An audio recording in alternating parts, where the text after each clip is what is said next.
Hi, everyone. Thanks for joining us today. This session is being brought to you through collaboration with the Center for Student Community and Leadership Development, as well as Osgood's Community Legal Aid Services Program. This session is called Renting as a Student, Your Rights, and is open to all students who are considering or currently living off campus. We want to thank our colleagues from CLASP for being here today and presenting this presentation to you, and we hope you enjoy it. Thanks so much for your time. Hi, everyone. I'm Lavinia, and I'm joined here today with Orjita. We're both law students from Osgood, and we work at CLASP in the Community and Legal Aid Services program in the Admin Law Division. Today, we'll be hosting a short workshop about tenants' rights and housing law in general. We'll address some of the main issues that student tenants commonly face and some frequently asked questions. So if we can go to the next slide. Okay. So throughout this presentation and when dealing with housing issues, these are some of the common terms that you'll see and that we'll use throughout the presentation. So first, a lease. A lease is an agreement between a landlord and a tenant. It can be written, oral, or implied. So there are two main types. The first one is a fixed term lease, which lasts for a defined period of time. And the second is a month-to-month lease, which has no defined period and continues until it's terminated. Two other ways that we might, describe a lease or call a lease is a rental agreement or a tenancy agreement. A rental unit is the living space that a tenant rents from the landlord, and this can be a house, an apartment, or a room, depending on what's in your lease agreement. The Residential Tenancies Act, or also called the RTA, is the law which governs most rental housing in Ontario, and this will contain all the rights and obligations that you have as a tenant and that the landlord has. The Landlord and Tenant Board, which is also called the board or just the LTB, is the tribunal that's responsible for dealing with most disputes between landlord and tenants. So next slide. So as I mentioned earlier, the Residential Tenancies Act is the law that protects tenants and governs most renting in Ontario. Any clause of a lease that is inconsistent with the RTA is void. So this means that if your lease contains something that does not abide by the RTA, it is not enforceable by law. And the Landlord and Tenant Board, the LTB, has exclusive jurisdiction over RTA matters. So the next slide. Okay, so most rental agreements, as I mentioned earlier, are covered by the RTA. So on the left-hand side, we have a list of people who the RTA does apply to. So it applies to people who pay rent in exchange to live in a place such as a house, an apartment, a condo, a mobile home park. However, some rental agreements aren't covered by the RTA, which includes roommates who are not listed on the lease, subletters, housing arrangements where a tenant shares a kitchen or a bathroom with the owner or their family, most university residences, hotels, prisons, hospitals, and shelters. So unfortunately, this means that if you are a student with issues within residence, you won't be covered by the RTA. Let's go to the next slide. Thank you. Today, I'll be talking about leasing under the RTA. So there are some common clauses that in leases that are void and cannot be enforced. The first one being leases automatically renewing. So fixed-term leases, like Lavinia explained before, they automatically renew as a month-to-month lease at the end of the term if no notice is given. So you can start off by having a one-year lease agreement, and once that comes to an end and there's no notice given, then it just automatically renews to a month-to-month lease. If there is a clause that states that the tenant must leave after a year, that would be void and unenforceable. Next, maintenance. Under the RTA, the maintenance is the landlord's responsibility. So if there is a clause that states that the tenant must pay for repairs, that would be void and unenforceable as well. Maintenance deductible is also void and unenforceable. Then there's pets. So if there are any clause prohibiting pets in the unit, that would also be void and unenforceable. However, there is an exceptions to condominiums. Next, we have the landlord cannot limit payment options. So if there are any clauses that states that a tenant must pay by prepaid check or by direct deposit, that would also be void and unenforceable. And lastly, credit checks. So according to Section 10 of the RTA, a prospective landlord can request financial information and documentation to assess if a tenant is eligible to be rented out to. However, the important part is that the landlord must obtain written consent from the tenant before performing a credit check or reviewing those documents. Next slide. So what rights do students have when looking for an apartment? So prospective landlords are allowed to ask some personal questions. And on the left side, you'll see they're listed out. So they can ask what your current residency is, where it is, what's your rental history, if they can have references, how much money you make, if they can have a credit report, and lots more. There are very common questions that landlords do ask. So applications often get very personal, and landlords are allowed to ask for your SIN number, but you are not required to give it to them.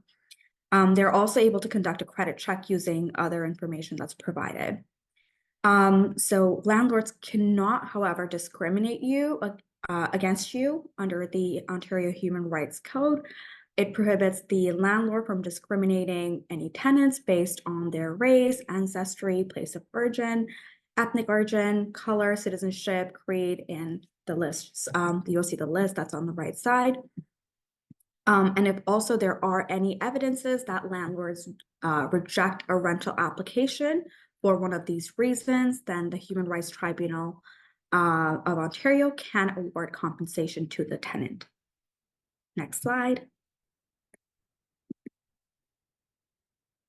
Okay, we'll be talking about students and guarantors. So what is a guarantor? A guarantor is someone who promises to pay rent if the tenant cannot. So in certain cases, landlords can require a prospective tenant to have a guarantor. This could be a friend or a family member. And this demand must be based on prospective tenant's credit score or income. On requiring a guarantor based on specific characteristics. So for example, age, gender, nationality might be discriminatory contrary to the code. However, requiring the guarantor to have a local credit history or bank account may not be discriminatory. They just want to ensure that if the tenant is unable to pay rent, someone will be there who can pay the rent on their behalf. And landlords can ask students for guarantors, and it's important to note that the guarantors are not tenants. They do not have the right to occupancy like the tenant. So on the right side, you see that once a lease is signed, a guarantor has a contractual relationship with the landlord. This relationship is, however, not covered by the RTA. So if someone does want to bring a claim, then it would have to be through the small claims court. And landlords cannot pursue the guarantors in court unless the tenant has already been found liable by the LTB. Next slide, please. Okay, so looking over your lease. So on the right side, you'll see a template of what a standard form lease looks like. And once we do share the PDF, then you may be able to click on the link here and just take a look at what a standard form would look like. Landlords renting under the RTA are technically required to use the Ontario Standard Form lease. A tenancy is still valid if there is no written lease or if they do not use the non-standard lease form. However, it will be to your advantage to have a standard lease in writing. Tenants whose lease is not in the standard form can request a standard lease. So if you don't have it, then you can request it from your landlord as well. And if a landlord does not provide one, then a tenant may be able to exit their lease. So landlord and tenants can agree to additional terms as long as the terms do not violate the RTA. So they cannot add terms that basically is required by the RTA. So for example, maintenance. If there are any terms you require in the lease that the RTA does not provide for you, then make sure they are included. So this could be parking or other services, cleaning by the landlord before occupying the rental unit, or having a smoke-free building, pet-free building, so on and so forth. A written agreement is also safer than an oral agreement. That way, if something does happen, if the tenancy relationship is compromised, then at least you have the written agreement to fall back on. Some things to pay attention to when you're signing your lease is that the standard form lease with the right information. So make sure the information that is listed in the lease has the correct name of the landlord and their contact information. It should also include sections about tenants' rights. If it's missing, then it could be a red flag. You can also inform landlord of any essential conditions that are not rights provided under the RTA. So for example, like if you have severe pet allergies, or if you're sensitive to cigarettes or smoking or anything like that. And it's important to make sure that that's all in writing as well.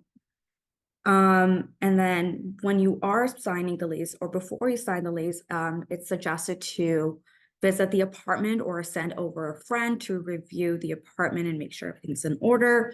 Even if you become legally entitled to break your lease once the tenancy starts, it will likely take a long time to get an order from the board to get your deposit back or to get your rent reimbursed.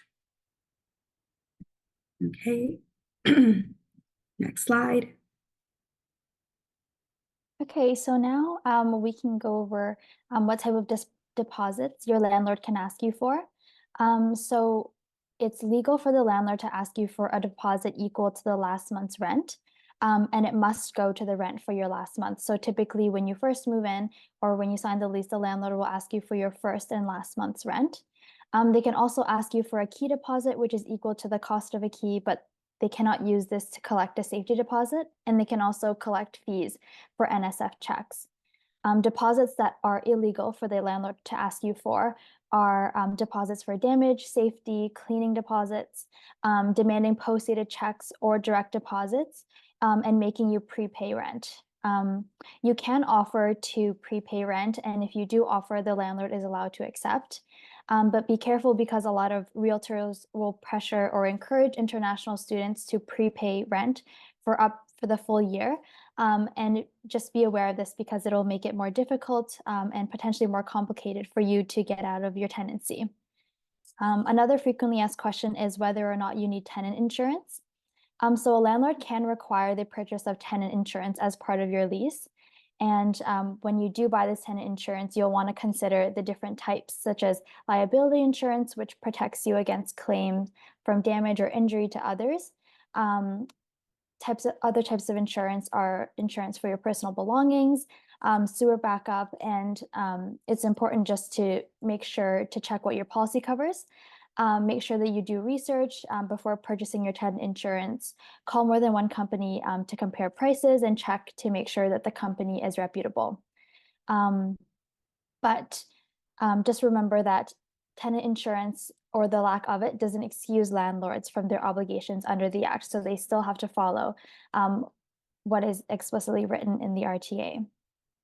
Next slide, please. So now we'll go over the rights and obligations that you have as tenants. So first, some of the rights that you have as a tenant under the RTA are, rent control during the tenancy, privacy, the right to have the landlord maintain the unit in a good state of repair. And then some of the landlord rights include receiving rent on time, unlimited rent increase between tenants, and entering the unit for specific reasons. Once we share these slides, you'll be able to, go through all the rights and obligations in more detail. If we can go to the next slide. Now, these are some of the obligations that you have as a tenant. So some obligations are to pay deposit and rent on time, not to bother or harass others, not to interfere with the reasonable enjoyment of the landlord or other tenants. Your landlord also has obligations under the RTA, and some of them include complying with housing standards, no lockouts, no discrimination, as Orjita mentioned earlier, and no substantial interference with the tenant's reasonable enjoyment. So let's go to the next slide, please. So another frequently asked question is whether the landlord can enter your apartment. So the landlord can enter your apartment legally if they have notice or without notice. So firstly, if they have notice, the notice must be in writing. and at least 24 hours in advance. In this notice, they must also specify the time of entry, which will be between 8 a.m. and 8 p.m. And they must specify the reason, whether that be for repair or replacement, mortgage appraisal, inspection, or any other reason that might be specified in the lease. They can also enter your apartment legally without notice if there is an emergency that cannot wait 24 hours. For example, if there's a leak or if there's a fire. They can also legally enter without notice if you give consent at their time of entry when they come to your door. Any other forms of entry from the landlord would be considered illegal. And let's go to the next slide, please. Okay, so what housing rights do international students have? So under the RTA, international students have the same rights as everyone else. Being an international student doesn't affect your rights under the RTA. However, if you do bring up proceedings before the LTB or HRTO, it can take a long time. And due to this, sometimes some international students will end up leaving the country before their cases are even heard. However, the most important thing to remember is that suing your landlord or bringing any actions against your landlord for violating your rights does not impact your immigration status. So I believe a lot of students may be scared of bringing any actions or suing your landlord due to the fear of consequences. However, your landlord cannot threaten you after you try to enforce your rights. Next slide. So with regards to rooming houses and multi-tenant houses, we'll go over some relevant terms. The first one that we have is dwelling room. A dwelling room is a rented room used as a non-self-contained living accommodation. This room can contain its own washroom or its own kitchen. However, it cannot contain both. Then we have a multi-tenant house or a rooming house. And the definition of this is a building with 4 or more dwelling rooms that may have shared common washrooms and kitchens. So rooming houses are currently illegal in the GTA and will continue to be illegal in Scarborough until 2024. And many rooming houses that do operate do so illegally without the knowledge of the municipality, fortunately. However, the question is, does the RTA apply to rooming houses? So generally, the RTA usually applies to these rental units, regardless of whether these units are licensed or not. Tenants have the same protection as they would if they were to rent out a full unit apartment. The RTA does not apply to you if you share a bathroom and or a kitchen with the owner or the owner's close family. The only exception that is there is that if the owner or the owner's family member, close family members live in the unit before the tenant moves in. And usually in the leases, you'll see mention of a room, and often these leases are just between the one person and the landlord per room when it comes to the rooming houses or the multi-tenant houses. Next slide. So we have rent increase guidelines. So landlords are lawfully allowed to increase your rent according to the residential rent increase guidelines set by the government of Ontario. This number is set out by the government every year.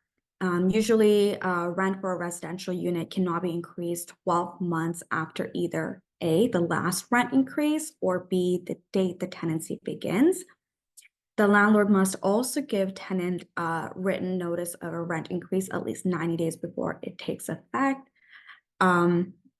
In terms of the guidelines, so again, the guideline you'll see on the right side, as of January 2024, landlords can increase legally to a 2.5%. And the guideline is just the maximum a landlord can increase when it comes to tenancy without the LTB's approval. If they do want to increase the rent above the guideline, they'll have to go through LTB procedure and request it, and that also needs to be communicated with the tenant. With regards to rent decrease, discounted rent is generally not your lawful rent, and what can happen is the landlord can give you a discount and then increase it up to the lawful rent once it expires. One major exception to rent increase guideline is any units that's created after November 2018. So new buildings, additions to existing buildings, and most new basement apartments that are occupied for the first time for residential purposes after November 15, 2018 are exempt from rent control. So this basically means that the landlord could raise the rent by however much they want. They don't have to follow the rent increase guideline. However, they can still only do it every 12 months. And if you've received illegal rent increase in the past, there could be a limitation period issue. So if 1 year goes by, then that becomes the legal rent if you continue paying. Next slide. Okay, so now I'll go over some of the steps that you can take when you're ending a lease, or if you want to end a lease and move out. So if you want to move out, you can give the required amount of notice, which we'll discuss a little bit later. You can reach an agreement with your landlord to end the tenancy. You can either assign your unit or sublet your unit to another individual. You can also move out without your landlord's agreement and demand that the landlord minimize their losses. So let's go to the next slide, please. So first, we'll discuss ending the tenancy with notice. So the form that you would complete to end the tenancy with notice is an N9. We have a screenshot of it here, and you can also access these slides later to view it more in depth. But you'd have to complete this form, which is available on the LTV website, and give your landlord a copy. As I mentioned earlier, there are two main types of tenancy. So if you're on a month-to-month tenancy, you'll have to give 60 days of notice before your tenancy ends. And the last day of the tenancy must be the end of the rental period, so the day before you pay rent. And if you're on a fixed term tenancy, you must give 60 days of notice, and the last day of the tenancy must be the end of the term. Next slide, please. Okay, perfect. And so alternatively, you can end the tenancy by agreement. So a landlord and a tenant can agree to end the tenancy whenever they want, and they can do so by signing an N11 form, which is the agreement to end the tenancy, which is also showed on the screen here. This form isn't required, but it might help make the terms of the agreement between you and your landlord more clear. And just to note that the landlord cannot force you to sign an N11. And once you've signed an N11, you can't change your mind unless the landlord also agrees. So if you do want to sign an N11 and end the tenancy by agreement, be certain that you do want to move. And just lastly, don't be pressured to signing an N11 if your landlord is renovating and trying to evict you, or if they are terminating the lease to have a family member move in or to have themselves move in, because under these scenarios, you are entitled to compensation for these reasons. Next slide, please. Okay, so we're almost at the end of the presentation. Here we just have some additional resources for students. The first one is Steps to Justice. It's a website that provides great information about your right as a tenant. So I'm just taking a look at it right now, and some topics that they cover is paying rent, renting a new place to live, shared housing, repairs and maintenance, privacy and harassment, and human rights in housing.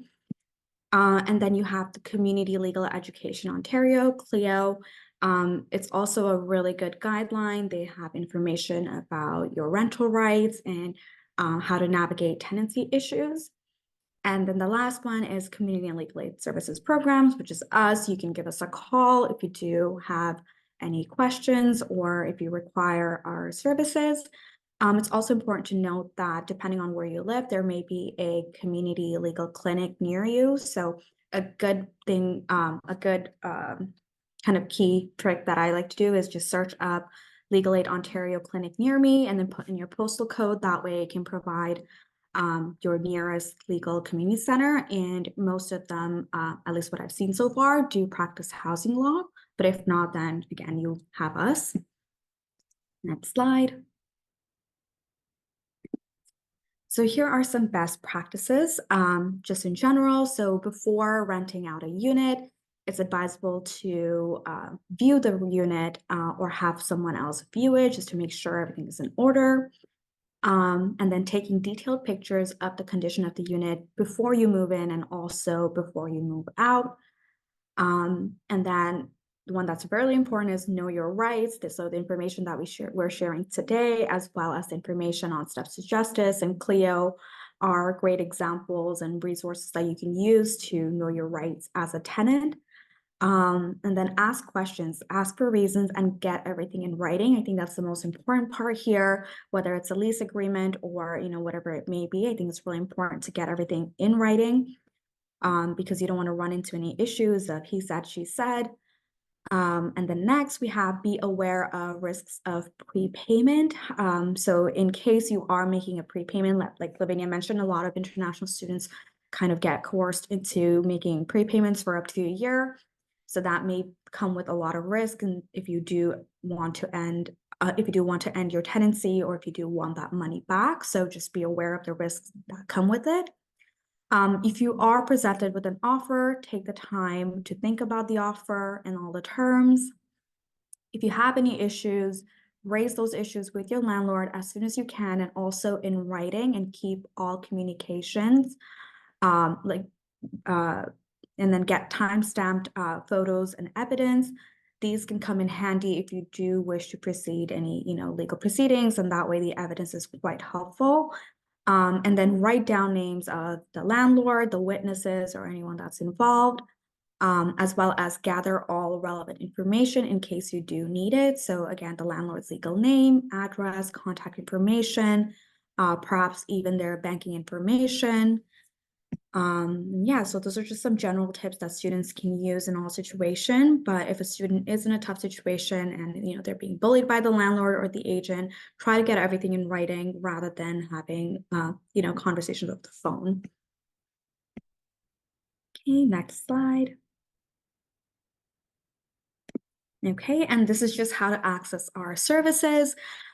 We have intake services on Mondays, Wednesdays, and Thursdays from 9:30 to 4:30 p.m. So you're welcome to give us a call to complete the initial screening. If someone does complete the initial screening successfully, then class will contact the tenant the tenant within 3 business days to conduct an intake interview. After receiving all the relevant information and the documentations and assessing the situation, we'll conduct what you call an application review with the supervising lawyer. And then once that's done, within 10 days of receiving all requested documents, we will provide a response to your application. So that would be either, letting you know whether we are able to assist you or not. Just a quick thing that I wanted to know here. At class, we only help tenants. So unfortunately, we do not help landlords, or we cannot provide any legal information or advice to landlords. So yeah. So if you're a student, coming to look for help with any specific legal situation, please feel free to come to class. Or if you know somebody who needs, housing help, then please feel free to send them our way. And yeah, that is all. Next slide. I think that's the end. Thank you. Thank you so much. I want to say thank you to Osgood Hall and Class Community and Legal Aid Services Program for joining us today and providing us information on housing market. I want to also pass along the information for students who joined us, letting you know that there is a subsequent follow-up session next week, March 7th, where we will go into tips and tricks to finding an off-campus housing rental unit. Otherwise, thank you for joining us today, and we look forward to seeing you in the future.